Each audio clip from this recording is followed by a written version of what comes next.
BJP పరేషాన్లో ఉందా? దక్షిణాదిలో వేసిన లెక్కలన్నీ తారుమారు కానున్నాయా? అనుకున్న పార్లమెంటు స్థానాలు గెలుస్తామని పైకి గాంభీర్యత ప్రదర్శిస్తున్నప్పటికీ లోపల భయం పట్టుకుందా? రాజ్యాంగం రద్దు, రిజర్వేషన్స్ రద్దు వంటి అంశాలు బీజేపీ స్కెచ్కు గండి కొట్టిందని ఆ పార్టీనే అంచనా వేస్తోందా? Watch the story. తెలంగాణలో డబుల్ డిజిట్ స్థానాల్లో గెలుపే లక్ష్యంగా కాషాయ పార్టీ భారీ స్కెచ్తో పార్లమెంట్ ఎన్నికల బరిలోకి దిగింది. అనుకున్న లక్ష్యాన్ని సాధించేందుకు పార్టీ చాలా గ్రౌండ్ వర్క్ చేసింది. టార్గెట్ పెద్దది కావడంతో బీజేపీ అనుబంధ విభాగాలు, సంఘ్ పరివార్ సంస్థలు ప్రచారంలో పాల్గొన్నాయి. ఆర్ఎస్ఎస్ తో పాటు విశ్వ హిందూ పరిషత్, బజరంగ్ దళ్, వనవాసి కళ్యాణ్ పరిషత్, ఏబీవీపీలు తెరవెనుక కీలకంగా వ్యవహరించాయి. బీజేపీ బహిరంగంగా ప్రచారం చేస్తే బ్యాక్ ఎండ్లో ఇవి తమకు అప్పగించిన పనులను నిర్వర్తించాయి. గత అసెంబ్లీ ఎన్నికల్లోనూ సంఘ్ పరివార్ సంస్థలు కమలం పార్టీ కోసం ఎంతో శ్రమించాయి. కానీ ఫలితం కనిపించలేదు. గత అసెంబ్లీ ఎన్నికల్లో 90 స్థానాలు లక్ష్యంగా పెట్టుకున్న బీజేపీ కేవలం 8 స్థానాలు మాత్రమే గెలిచి ఘోరంగా ఫెయిల్యూర్ అయింది. ఇదే సీన్ ఇప్పుడు పార్లమెంట్ ఎన్నికల్లోనూ రిపీట్ అవుతుందా అనే భయాందోళనలో బీజేపీ సంఘ్ పరివార్ అంతా ఉందని పార్టీ వర్గాల్లోనే చర్చ జరుగుతోంది.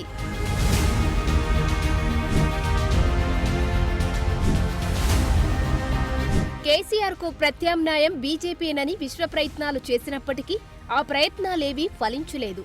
ప్రతి వ్యక్తిని కలిసి బీజేపీకి ఆకర్షితులను చేసేలా ప్రధానంగా దృష్టి కేంద్రీకరించిన ఆశించిన అసెంబ్లీ స్థానాలు రాలేదు. అదటుంచితే పార్లమెంట్ ఎన్నికల కోసం 3 నెలల ముందు నుంచే గ్రౌండ్ వర్క్ మొదలుపెట్టాయి. పార్లమెంట్ ఎన్నికల్లో అనుసరించాల్సిన వ్యూహాలు, ప్రస్తుత పరిస్థితులు, తెలంగాణలో బీజేపీ పరిస్థితిపై సుదీర్ఘ చర్చలు జరిపాయి. ఏబీవీపీతో పాటు విశ్వ హిందూ పరిషత్, విద్యాపీఠ్, వనవాసి కళ్యాణ్ పరిషత్, కిసాన్ సంఘ్, ఇతర క్షేత్రాల ముఖ్య నేతలతో భేటీ అయ్యి అంతర్మథనం చేసుకుని పార్లమెంట్ ఎన్నికల రంగంలోకి దిగిన సంఘ్ పరివారులు డబుల్ డిజిట్ స్థానాలు కైవసం చేసుకుంటామని ధీమా వ్యక్తం చేశాయి. కానీ ఎన్నికలు ముగిశాక ఇక నేతలకు గుబులు పట్టుకుంది. ఎన్ని స్థానాలు గెలుస్తామనే దానిపై ఆ పార్టీ నేతల్లో క్లారిటీ లేదు. తలా ఒక సంఖ్య చెబుతున్నారు. ఒకరు 10 అంటే మరొకరు 12, ఇంకొకరు 14 అని ఇష్టం వచ్చిన సంఖ్య చెబుతున్నారు. అన్ని స్థానాలు సాధించలేమని తెలిసినప్పటికీ పైకి మేకపోతూ గాంభీర్యం ప్రదర్శిస్తున్నట్టుగా ఉంది.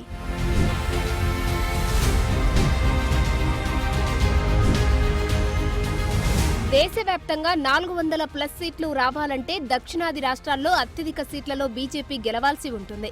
ఉత్తరాదిన బీజేపీకి సానుకూల వాతావరణం ఉండడంతో పాటు అయోధ్య రామమందిరం ఏర్పాటు, మోడీ చరిష్మా దీనికి తోడు కానుంది. ఉత్తరాదిన ఎలాగూ నెట్టుకొస్తామనే ధీమాలో హైకమాండ్ ఉన్నప్పటికీ 400+ సీట్లు గెలుచుకోవాలంటే దక్షిణాది రాష్ట్రాలు కీలకం కానున్నాయి. ఈ కారణంగానే తెలంగాణలో డబుల్ డిజిట్ స్థానాల్లో గెలుపును లక్ష్యంగా పెట్టుకున్నాయి. అత్యధిక సీట్లలో గెలుపొందాలంటే అసెంబ్లీ ఎన్నికల్లో జరిగిన తప్పిదాలు రిపీట్ అవ్వొద్దని భావించి పార్టీ అభ్యర్థులను ముందుగానే ప్రకటించింది. ఎన్నికల నాటికి పూర్తి స్థాయిలో రామమందిరం, మోడీ చరిష్మా ప్రజల్లోకి తీసుకెళ్లడంలో సక్సెస్ అయ్యామని బీజేపీ నాయకత్వం భావిస్తున్నప్పటికీ జూన్ 4న ఎలాంటి ఫలితాలు వస్తాయోననే పరేషాన్ కూడా పట్టుకుంది. బీజేపీతో పాటు వాటి అనుబంధ సంఘాలు డబుల్ డిజిట్ పై ప్రత్యేక దృష్టి పెట్టి ముందుకు వెళ్లినప్పటికీ తీరా పోలింగ్ నాటికి పరిస్థితులు తారుమారయ్యాయి.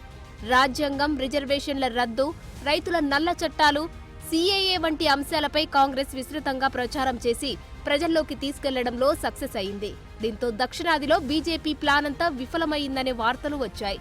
సర్వేలు కూడా ఇదే చెబుతుండడంతో బీజేపీ కేంద్ర రాష్ట్ర నాయకత్వం అంతా పరేషాన్కు గురవుతున్నట్టుగా జోరుగా చర్చ జరుగుతోంది.